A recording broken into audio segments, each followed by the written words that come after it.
gravando, mas eu vou interromper e colocar para gravar. Cadê? Interrompe. Ou será que já está gravando?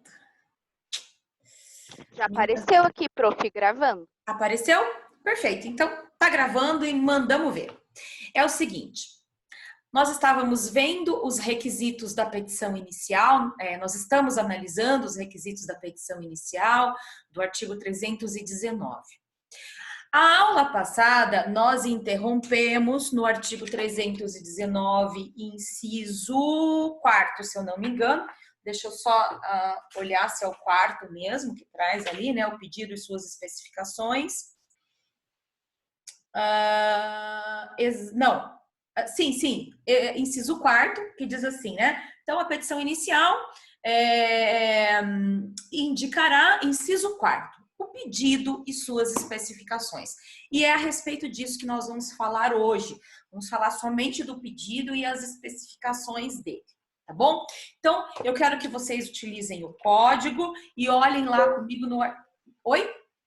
Perfeito? No artigo 322. O artigo 322, acompanhem comigo, ele diz assim, ó, o pedido deve ser certo. Então, ele tem um dever, ele obrigatoriamente precisa ser certo. Pulem para o artigo 324. 324 diz assim, o pedido deve ser determinado, tá? Então, tanto o 322 quanto o 324, eles trazem duas obrigatoriedades. O pedido da petição inicial, ele deve ser certo e determinado. Não é um ou outro, ele deve ser certo e ele deve ser determinado. Quando a gente fala em pedido certo, isso significa dizer que o pedido ele deve ser explícito, ele deve conter exatamente aquilo que o réu, exatamente aquilo que o autor necessita na sua petição inicial, aquilo que ele está querendo. O pedido ele deve ser completo e não implícito.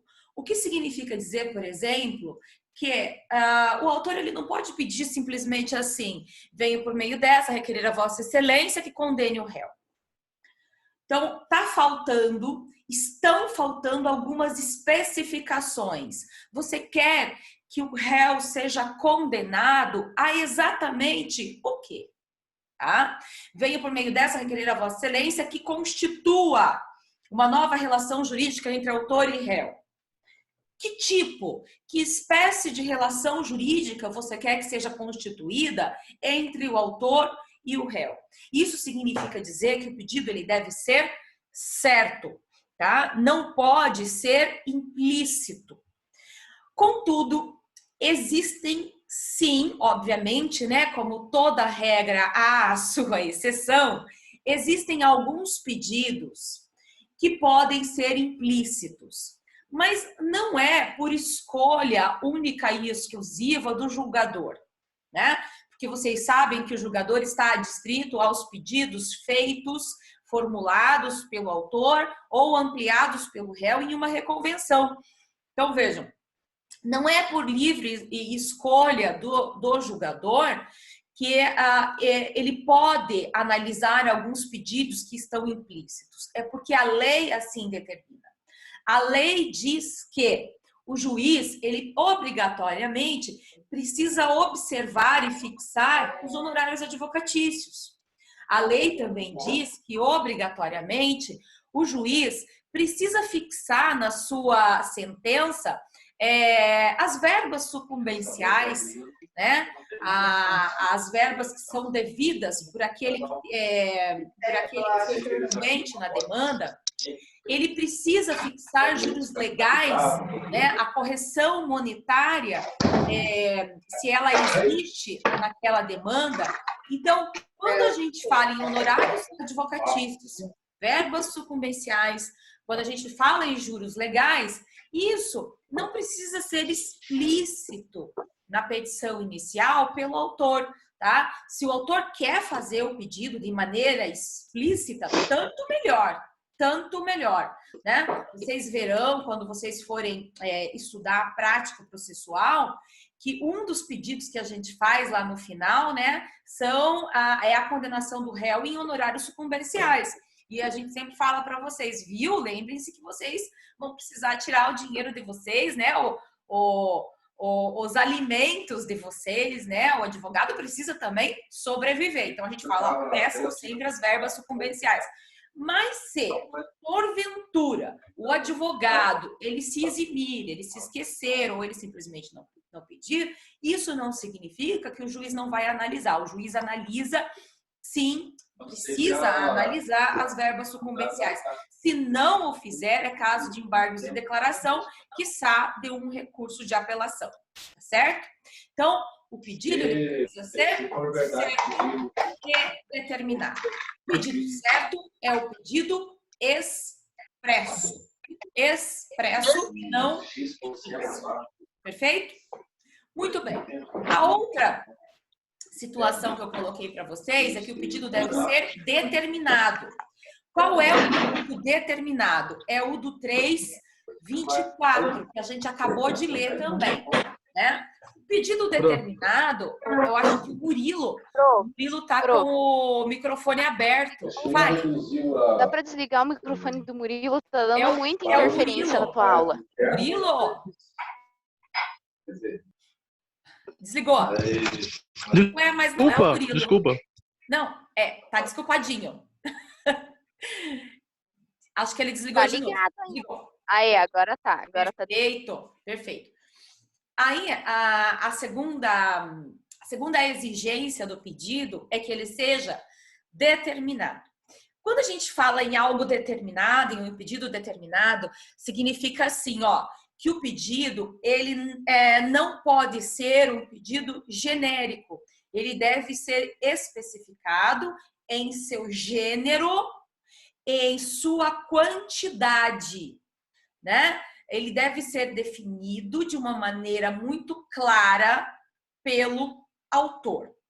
Então, quando a gente fala em gênero e a gente fala em quantidade, então, por exemplo, veio por meio dessa requerer a Vossa Excelência que o réu seja condenado olha lá, vamos falar a um valor, por exemplo, né? Ao valor de 20 mil reais, ou, vamos lá, falar em pedido qualificado pelo gênero e pela sua quantidade, ou a entrega de, não sei, gente, é uma coisa aproximada, não sei quanto é que custa uma saca de café, mas vamos lá, ou 20 sacas de café, tá? Então, nós temos um objeto aí que está sendo determinado pelo seu gênero ou sua quantidade.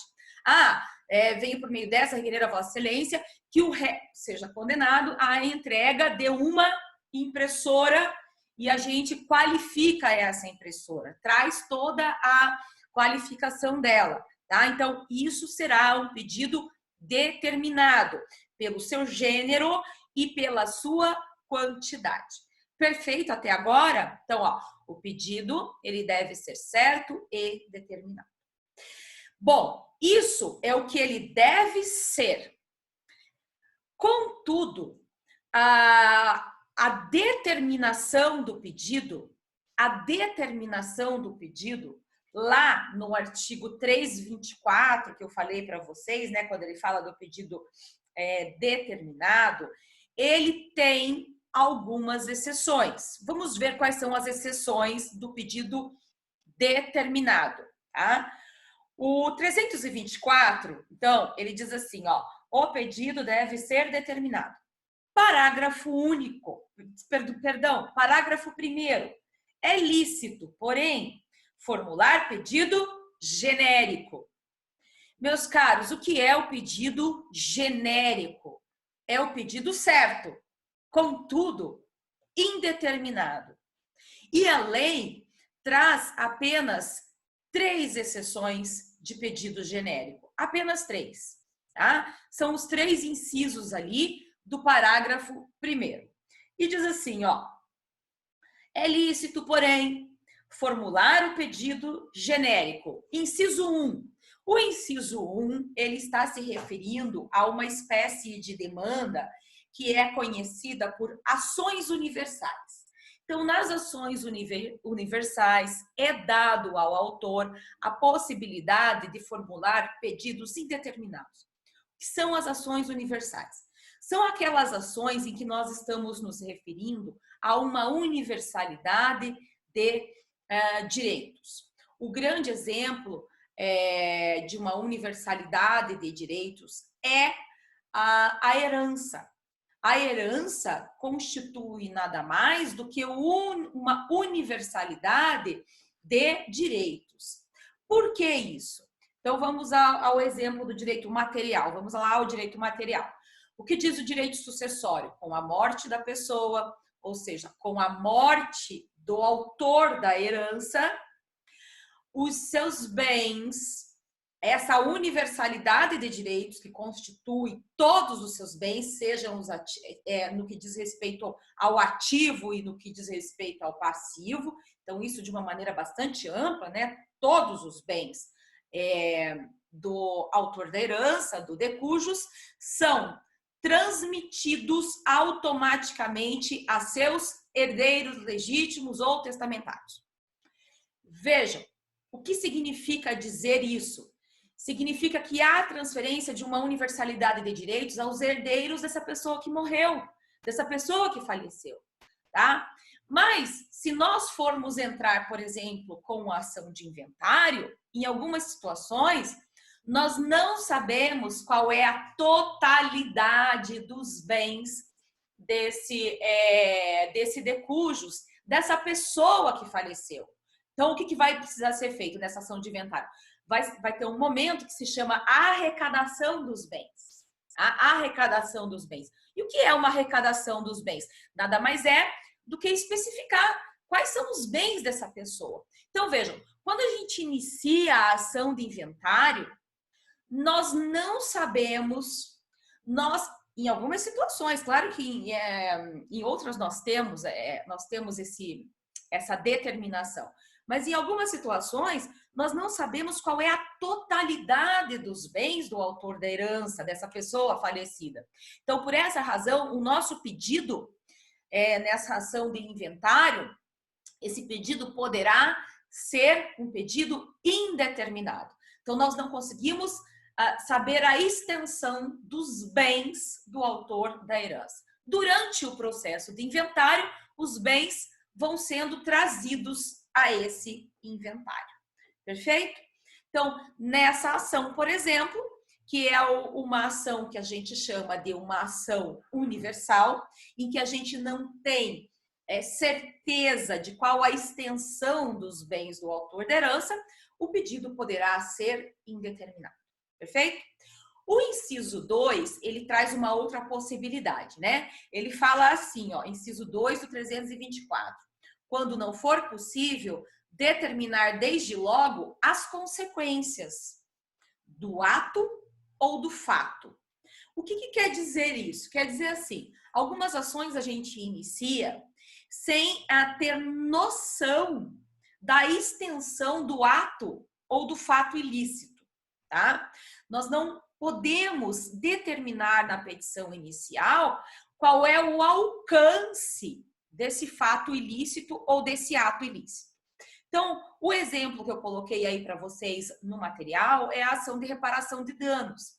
Então, na ação de reparação de danos, vejam que em algumas situações, imaginem um acidente de trânsito, né? Então, em algumas situações, o autor, quando ele entra com a ação contra o réu, quando ele está demandando o réu, ele já sabe exatamente qual é a extensão do dano que ele teve. Ele já sabe quais são os números, né? Aquilo que ele gastou, por exemplo, com o veículo, aquilo que ele gastou com talvez um tratamento hospitalar, né? Um internamento ou um tratamento médico que ele precisou sofrer.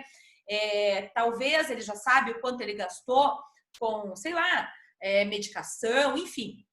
Em algumas situações, contudo, ele inicia a petição inicial e ele ainda está passando por um tratamento médico que demora anos, né? Vocês sabem que em alguns acidentes de veículo, por exemplo, uma pessoa tem um dano que a gente chama de dano continuado, né? O que significa esse dano continuado? Então, o acidente de trânsito ocorreu em maio do ano de 2017, né? Então, desde lá, essa pessoa, né, essa vítima desse acidente de trânsito, ele vem sendo submetido a tratamentos médicos. Nós temos 3 anos para promover a ação de reparação de danos. 3 anos é o prazo prescricional, né? Imaginem vocês, então foi 2017, 2018, 2019, 2020, tá? Nós, em maio ali de 2021, o prazo prescricional já terá atingido o seu termo. Pode ser que em maio de 2021, essa pessoa ainda não tenha terminado o seu tratamento médico. Então, vejam que ele precisa obrigatoriamente promover a ação de reparação de danos, mas ele não sabe ainda qual é a extensão do seu dano, tá? Então, nessas ações, então ele vai promover a petição inicial, ele vai promover.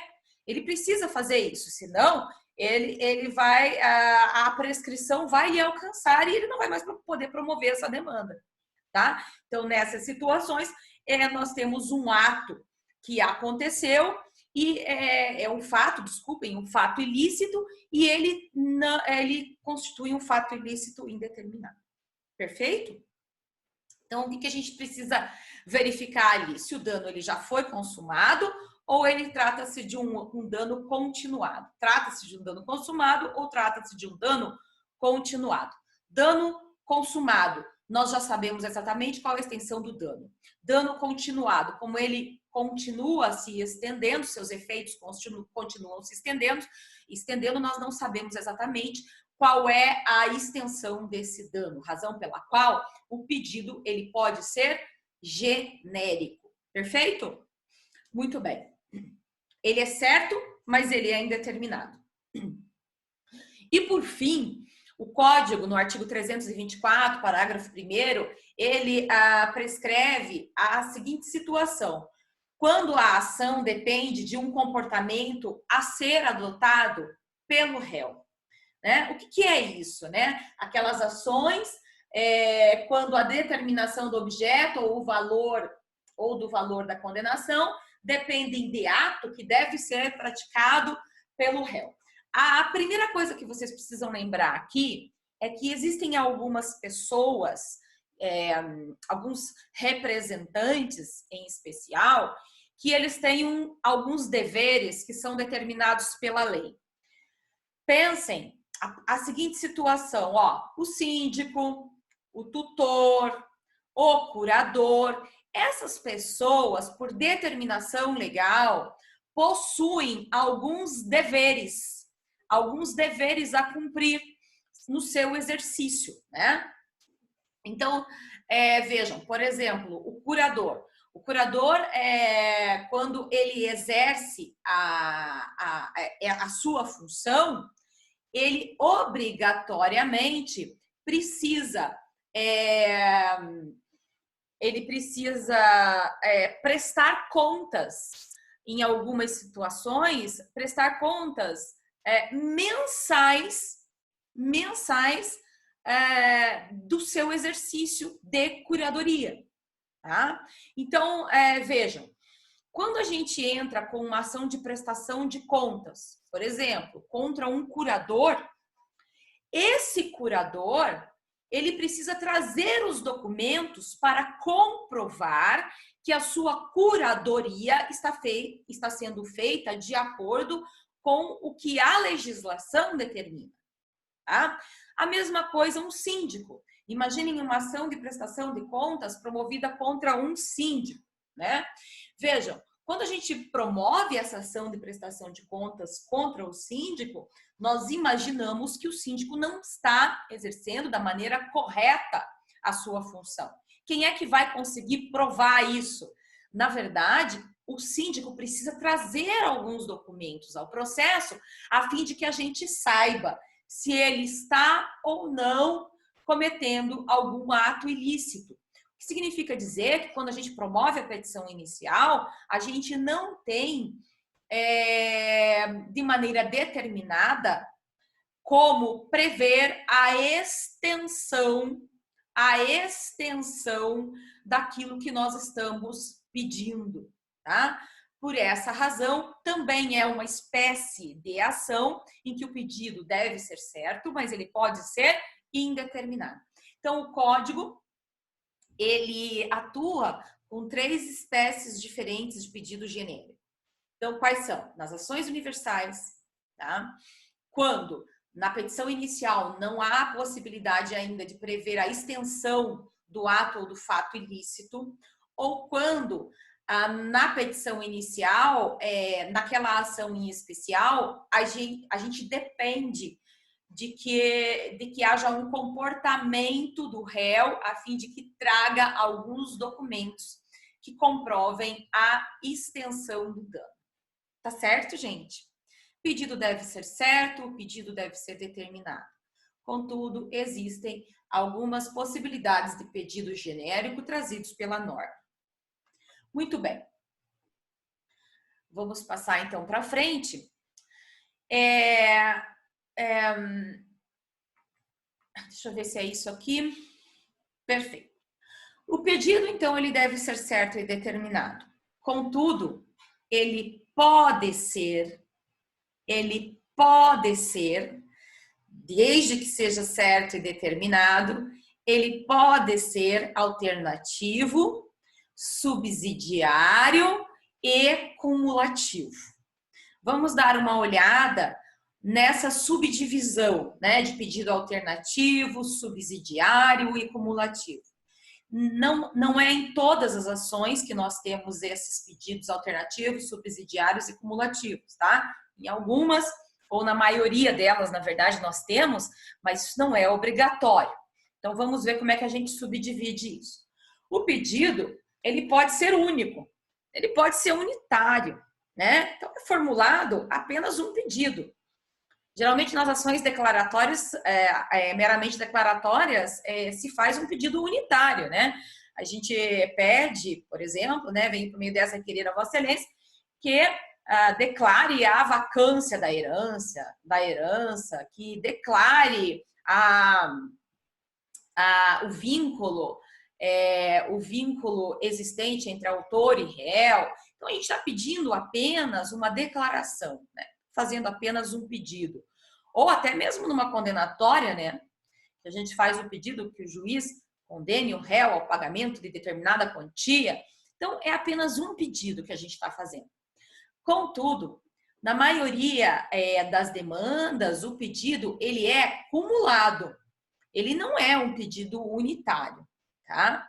E aí, o que nos incumbe aqui nessa matéria em especial é conseguir dividir o pedido cumulado de forma que vocês entendam que existem espécies de pedidos cumulados. Pedidos cumulados é quando o autor ele faz mais do que um pedido na petição inicial, né? Então, ele formula mais do que um pedido apenas. Ele vai se dividir em pedido cumulado próprio e pedido cumulado impróprio. E esses, por sua vez, também se subdividirão, perfeito? Vamos ver um por um. Vamos começar ali pelo pedido cumulado próprio. Então, o que é o pedido cumulado? É quando o autor faz mais de um pedido na sua peça inicial. O que é o pedido cumulado próprio? O cumulado próprio, eu quero que vocês coloquem na cabeça de vocês. O cumulado próprio é aquele que é regido pela partícula E. Coloquem lá, a partícula E. Então, o que é a partícula E? O autor ele está pedindo uma coisa e outra. Ele está pedindo as duas coisas, tá bom?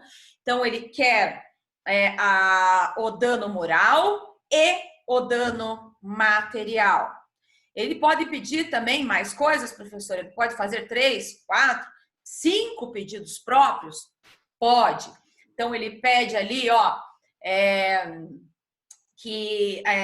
o dano material, o dano moral, os lucros cessantes. Ele quer tudo. É aquele autor que está querendo várias coisas, tá bom? Esse é o pedido acumulado próprio. Então, quando o autor formula diversos pedidos para obter todas essas pretensões. Ele não quer fazer escolhas, ele quer todas as pretensões. Esse, na verdade, é o pedido acumulado próprio simples. O que é o pedido acumulado próprio simples? Ele é ali o do artigo 327. Então, é lícita a acumulação em um único processo contra o mesmo réu de vários pedidos, ainda que entre eles não haja a conexão. Perfeito? Então, vejam, o pedido acumulado próprio simples nada mais é do que o 327. Eu faço vários pedidos e quero que sejam atendidas todas essas pretensões. A análise de todas elas. Perfeito? Todos esses pedidos. Aí, há um outro tipo de cumulado próprio, que é o cumulado próprio sucessivo. Esse vai ser diferente. Vamos dar uma olhada. É o 327. Artigo 327, desculpem, 323. Artigo 323 diz assim, ó. Na ação que tiver por objeto cumprimento de obrigação em prestações sucessivas, olha lá, prestações sucessivas, essas serão... nossa, mas está errado, não é o 323. Essas serão consideradas incluídas no pedido, independentemente de declaração. Aqui não é o pedido sucessivo, tá? Isso aqui são prestações sucessivas. Tirem aí o 323, tá? Não é o 323. Não é o 323. Podem tirar aí, depois eu tiro do material. Vou explicar o que é um pedido acumulado próprio sucessivo. É assim, ó. Imaginem vocês, lembrem-se, então, se ele é acumulado e ele é próprio, o autor formula a ação e ele quer todos os pedidos. Tá bom? Ele quer todos eles. Estou pedindo 3 e quero 3. Tá? Como é o sucessivo? Quando, para que o autor faz 2 pedidos, mas para que o juiz possa acolher o segundo pedido, obrigatoriamente ele precisa ter acolhido o primeiro. Bom, então eu faço 2 pedidos, mas para que o juiz ele acolha o segundo pedido, obrigatoriamente ele analisou o primeiro pedido, acolheu, partiu para o segundo pedido, analisou o segundo pedido e acolheu, tá bom? Então, há uma relação prejudicial. Significa dizer o quê? Significa que se o juiz não acolher o primeiro pedido, obrigatoriamente ele não poderá acolher o segundo. Então, vamos a um exemplo muito fácil de vocês conseguirem gravar. A ação de investigação de paternidade acumulada com alimentos. Venho por meio dessa requerer a vossa excelência que declare a relação de parentesco entre o autor e o réu e condene o réu, ó, o segundo pedido, condene o réu à prestação alimentar. Meus caros, se o juiz analisar a ação investigatória de paternidade e ali tiver provado que o autor não é um descendente do réu, não é filho do réu, né? Ele vai fazer o quê? Ele vai julgar improcedente a investigação de paternidade. Razão pela qual ele não vai poder julgar procedente a ação alimentar. Obrigatoriamente, ele precisa julgar também improcedente, por uma questão lógica, ele precisa julgar improcedente a prestação alimentar. Bom? Entenderam essa questão? Então, vejam, o pedido próprio sucessivo é quando o autor quer que os dois pedidos sejam atendidos, contudo, o primeiro pedido, existe um pedido principal que deve ser analisado. Se esse pedido principal for julgado improcedente, o pedido sucessivo será prejudicado, tá certo? Isso é acumulação própria sucessiva. Aí eu trouxe mais um exemplo ali para vocês no material, além dessa questão da investigação de paternidade acumulada com alimentos, que é a rescisão do contrato com perdas e danos.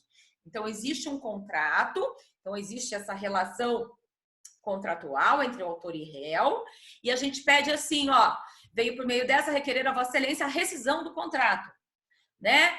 E a condenação do réu em perdas e danos. Então, vejam, para que o juiz condene em perdas e danos em virtude da rescisão contratual, obrigatoriamente, ele precisa julgar procedente a rescisão contratual e, subsequentemente, analisar se há ou não ali possibilidade de procedência em perdas e danos também. Tá? Então, se ele julgar improcedente a rescisão contratual, obrigatoriamente ele não vai julgar em perdas e danos em virtude dessa rescisão. Perfeito? E a questão, eu coloquei ali para vocês também um outro exemplo, quando há um pedido para anular uma relação jurídica, né? E há um novo pedido logo em seguida, né? Para que se substitua aquela relação jurídica inicial por uma outra, tá? Então, nessa situação também existe ali uma questão prejudicial. Há necessidade de analisar o primeiro, a fim de que o juiz consiga passar para a análise do segundo. Perfeito? Muito bem. Agora, a gente passa da acumulação própria para a imprópria. Se na própria, acumulação própria, eu falei para vocês, olha, ali é regido pela partícula E, aqui, a acumulação imprópria, ela é regida pela partícula OU. O que significa isso? Significa que o autor faz vários pedidos, só que agora será garantido, será julgado procedente um ou outro pedido. Se na acumulação imprópria fazia vários pedidos e queria todas as pretensões, aqui não. Aqui eu faço vários pedidos. Contudo, me será garantido uma pretensão ou outra pretensão, tá? Passamos à primeira classificação da acumulação imprópria, que é acumulação imprópria subsidiária, ou também conhecida por acumulação imprópria eventual. Vocês vão encontrar ela ali no artigo 326, tá? Então, vamos dar uma olhadinha aqui no 326. Diz assim, ó, é lícito formular mais de um pedido em ordem subsidiária. Olha lá, pedido subsidiário, acumulação imprópria subsidiária, a fim de que o juiz conheça do outro, né, do posterior, quando não acolher o anterior. Fiz dois pedidos. Se o juiz não acolhe o primeiro, ele pode analisar e acolher o segundo. Fiz dois pedidos. Se o juiz acolher o primeiro, ele não vai nem analisar o segundo. Fiz dois pedidos. O juiz pode não acolher o primeiro e também não acolher o segundo, tá?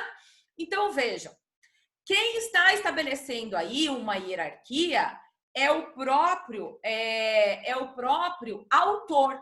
Ele diz assim, senhor juiz, eu quero X, né? Eu tenho o meu pedido principal.